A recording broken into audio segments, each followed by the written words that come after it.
का मामला लेके आज विरोध प्रदर्शन किए जावा थे? आज के विरोध प्रदर्शन के मामला है बालक दास द्वारा जामड़ी पाठ में बहुत तरह का जो है उन्होंने गड़बड़ किया है, और साथ साथ जो जब इसका जिन्होंने विरोध किया, जिन्होंने कहा कि यहाँ ऐसा नहीं हो सकता, ऐसे ग्रामवासी तुगेगुंदी के लोगों पर हमला करवा दिया, और हमला करवा के उनकर मैंने जानलेवा हमला हुआ। किसी तरह गांव के लोग सज्जन से करके बच गए, नहीं तो कई लोगों का जान चला जाता था। मैंने बाहर के लोगों को बुलवा करके मैंने किसी गांव में जबरदस्ती पहुंच करके उनसे मारपीट कराना, हमला कराना, मैंने ये कितना खतरनाक बात है। इसके बीच में सरकार को लाया, सरकार समझौता किया कि नहीं आप अपना पूजा पाठ करा लीजिए, तो पूजा पाठ कराने का भी कबूल किया, और उसके बाद मारपीट हो रहा है। तो बालक दास द्वारा इतना बड़ा षड्यंत्रकारी को मैंने जो सरकार बचा रही, प्रशासन बचा रहा है, उसके खिलाफ जो है बालोद जिला नहीं छत्तीसगढ़ की जनता अपने अपने जिला में जेल भरो कार्यक्रम का कार्यक्रम दिए हैं, और उसी के तहत बालोद की जनता आज मांग कर रही है कि बालक दास को तत्काल गिरफ्तार किया जाए, उसको जामड़ी पाठ से हटाया जाए, जामड़ी पाठ का नाम बदला जाए, पाटेश्वर धाम उसका नाम जामड़ी पाठ किया जाए। ये प्रदेश की जनता की मांगे हैं, जिसको यहाँ की सरकार, यहाँ का प्रशासन जो है नजरअंदाज कर रहा है। हमको लगता है कि ये लोग उसी गलत करने वाले के पक्ष में खड़े हैं, जनता कभी किसी माफ नहीं करेगी। तो आज जो है बालोद जिला की जनता इसीलिए बालोद में इकट्ठा होकर, बालोद के जिला जनता चाहता है कि बालोद शहर में थोड़ा जाए, लेकिन इतना तगड़ा फोर्स लगा दिया। आप बताइए कितना बड़ा फोर्स लगा है, क्या इस जिले में कोई अन्याय कम हो जाएगा? इसके बाद किसको डर दिखा रहा है? तो ये फोर्स को दिखा करके, चाप चौबंद दिखा करके, सब तरफ को घेर करके जनता को डरा रहा है। मैं बोलता हूँ गलत करने वाले को डराओ, अन्याय करने वाले, अरे जुआ वाले, सट्टा वाले, बदमाशी करने वाले, पैसा खाने वाले, महंगाई बढ़ाने वाले, अरे उसको तो डर दिखाओ। जो बैठ करके बात करके गलत करता है उसको तो डर दिखाओ, उसको डर नहीं दिखा रहा है। ये जनता अपनी बात कहने आई है, उसको डर दिखा रहा है, और उसको डर दिखा करके सोचते कि काम बन जाएगा। कैसे काम बनेगा?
और जो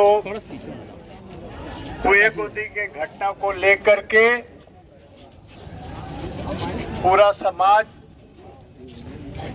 अपना भी और छत्तीसगढ़िया समाज भी आक्रोशित है, और इसको समाज ने बहुत गंभीरता से लिया है। इसलिए गंभीरता से लिया है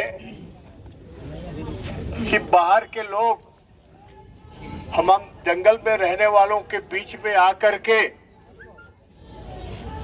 अपने हिसाब से हमारी व्यवस्था को अव्यवस्थित करने का प्रयास किए। उसका नतीजा ये हुआ कि बाहर के गुंडों के माध्यम से हमारे समाज के लोगों को पिटवाया गया, हमारे घर में हम ही को मारे गए। ये सबसे दुखद घटना हम आदिवासी समाज ने इसको महसूस किया है और इसको हमने गंभीरता से लिया है।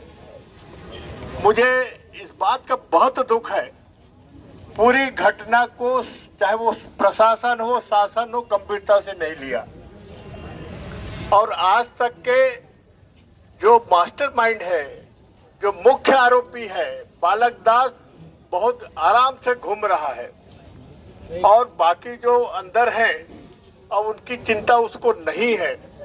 तो मैं ये मान के चलता हूं कि प्रमुख आरोपी क्यों घुमा है बाहर, अभी तक उसकी ये जो गिरफ्तारी क्यों नहीं हुई, जबकि मुख्य आरोपी तो वही है।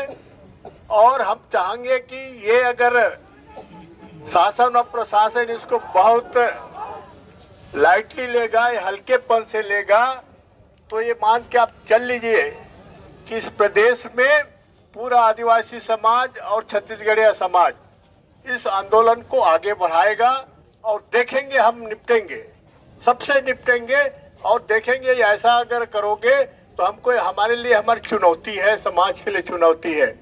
और शासन प्रशासन ने जो सौदा किया था, समझौता करवाया था, मेरे हिसाब से वो भी समझौता ठीक नहीं है। कहीं ना कहीं प्रशासन और शासन के इशारे पे समझौता गांव वाले और ये अपराधी के बीच में किया गया है, जो हम उससे सहमत नहीं है। और जो हमारी इस धर्म का अपमान हुआ है, संस्कृति का अपमान हुआ है, हमारी जो परंपरा और जो प्रथा का ये अपमान हुआ है, उसका मुझे ऐसा लगता है कि यहाँ के जो प्रशासन में और शासन में बैठे, हम आदिवासियों की समस्या को, हमारी भावनाओं को ये लोग समझने की कोशिश नहीं करते और आज तक नहीं समझ सके। ये बड़ा दुर्भाग्य है, जबकि लगातार समाज इस बात को कहता रहा है कि हम अपनी धर्म के लोग करके बहुत गंभीर है, इसलिए हम धर्म कोड की बात इस देश में पूरे आदिवासी क्यों कर रहा है।